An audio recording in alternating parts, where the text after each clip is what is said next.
Okay, so imagine this. You are one of the most famous women on the planet, 3 Grammy Awards, a whole empire, and you have finally found your person. Like, actually found him.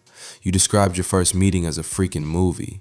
You are cooking for his family, spending the holidays together, thinking about forever. And then one day, out of nowhere, this man looks you in the eye and tells you he does not know if he can be faithful to one person. One person, bro. Stay with me because we are just getting started, and trust me, it gets way worse before it gets better. Alright, let me set the scene properly because this story has layers, and if you skip the backstory, you are going to miss why this hits so different. Megan Thee Stallion, 31 years old, 3-time Grammy winner, one of the biggest names in hip-hop for the last 5 years running. This is not some newcomer, this is not someone still trying to figure out who she is. Megan knows exactly who she is, and honestly, she has earned the right to be picky about who she lets into her world. Now before Klay, her last situationship was publicly messy in a way that nobody would wish on their worst enemy. Without getting too deep into it, she was lied to, publicly humiliated, and spent years defending herself in one of the most talked about legal situations in modern hip-hop. So when she finally came back out and said, hey, I have met someone, and that someone is this guy,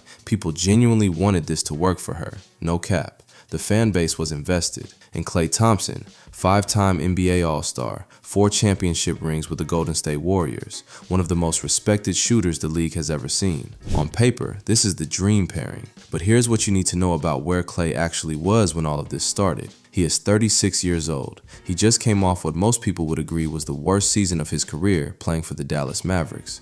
The Splash Brothers era is done. That version of Klay, the untouchable, unstoppable, lights-out shooter, that is not who he is right now, and that matters.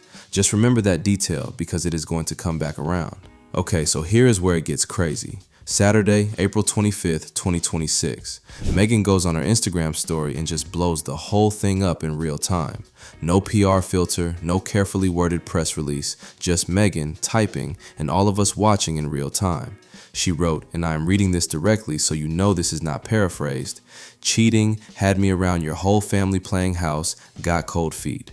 She then talked about holding him down through what she called, and she put this in capitals, horrible mood swings and treatment towards her during his basketball season. And then came the line, the actual line that the whole internet stopped on. She said, now you don't know if you can be monogamous. I forgot when you talk about Megan Thee Stallion, you got to walk a fine line and you got to be very direct. Look, Megan Thee Stallion and Klay Thompson broke up. And I'm only speaking about this from an internet perspective. I already know how this is about to go. All of the men who hate women and want a free Tory, they about to have a field day. All of these women who don't like women like Megan Thee Stallion and that archetype, they about to have a field day. All of the women who hate men, especially the brothers, they about to have a field day. Long story short, we about to have a whole bunch of think pieces. A whole bunch of them. And they dropping right now. That's why I had to delete the original video because I just knew because I had dudes in the comments kiki and ha-ha and celebrating. And I got women in the comments trying to prove a point that I wasn't even trying to prove, trying to say something I wasn't even trying to say.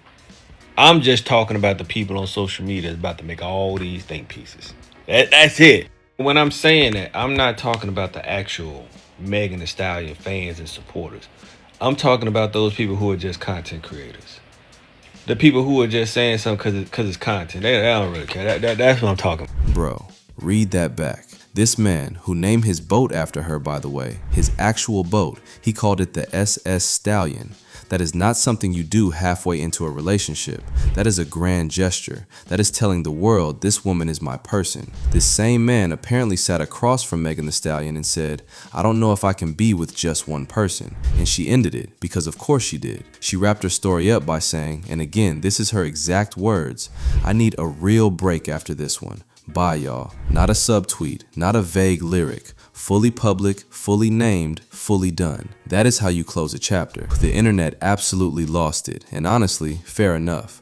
because people were not just reacting to a celebrity breakup, they were reacting to something that felt really universal. The idea of someone enjoying every single benefit of a committed relationship, meeting the family, moving in together, being your plus one at every event, while privately not being willing to actually commit. That is not a celebrity problem. That is a real life problem that hits home for a lot of people, which is why this story crossed out of the sports world, out of the hip hop world, and into just general conversation about relationships. And then there is the Klay angle, which people are going in on hard. The image of a man who literally named his boat after someone, who had her cooking Sunday dinners for his dad, who posed for couple pictures just last month, turning around and admitting he was not sure about monogamy. That detail is going to follow him. The SS Stallion meme alone is going to be in comment sections every time his name trends for the next decade. Wait for it. Here is the part that most people are glossing over and they really should not be. After Megan posted her story, she released an official statement, and she did not send it to just anyone.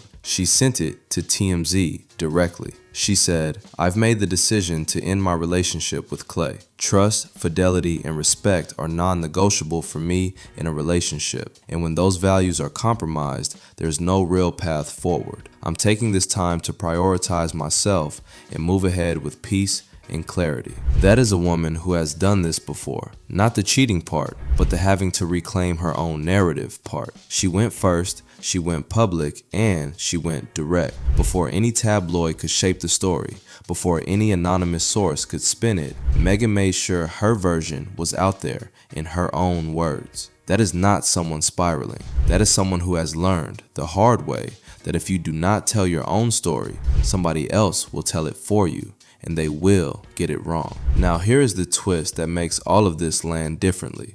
Go back to what Megan said about how they met. She described it on a red carpet as a freaking movie. She said he was the nicest person she had ever met in her life. She was manifesting her engagement publicly as recently as February. This was not someone going through the motions. She genuinely believed this was it for her. So the betrayal here is not just about cheating. It is about the gap between who he presented himself as and who he actually was when the pressure came. And here is where you have to sit with the career angle for a second. Klay is at the end of his NBA life. 1 year left on his contract. His numbers are half of what they used to be. The identity he has built his entire adult life around is slipping away. That does not excuse anything, but it does tell you something about a man who might be grasping for the kind of validation that a real, committed relationship was never going to give him. Some people need chaos to feel like themselves.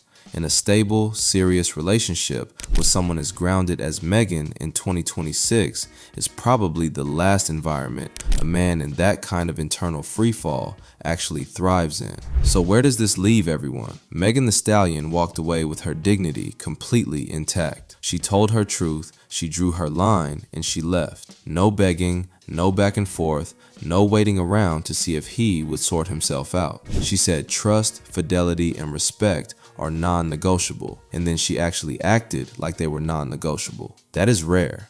A lot of people say that and then stay anyway. She did not stay. For Klay, the off-court reputation damage is real. This is now the story attached to his name heading into the final stretch of his career. Not the championships, not the comeback, not the records. This. And he has said absolutely nothing publicly. No statement, no response, no defense. And in 2026, silence from a public figure on an accusation this specific reads one way and one way only. The bigger picture though, and this is what I keep coming back to, is that Megan described their first meeting as a movie. She said he was the nicest person she had ever met. And somewhere between that moment and April 25th, the movie turned into something completely different. And she was honest enough and strong enough to call it out instead of keeping up the performance. Some people are not built for the kind of love they are given, and sometimes the most powerful thing you can do is recognize that early enough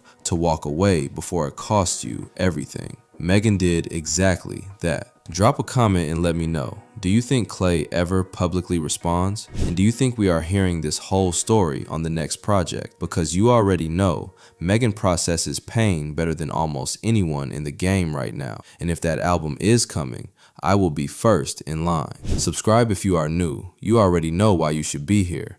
And I will see you in the next one.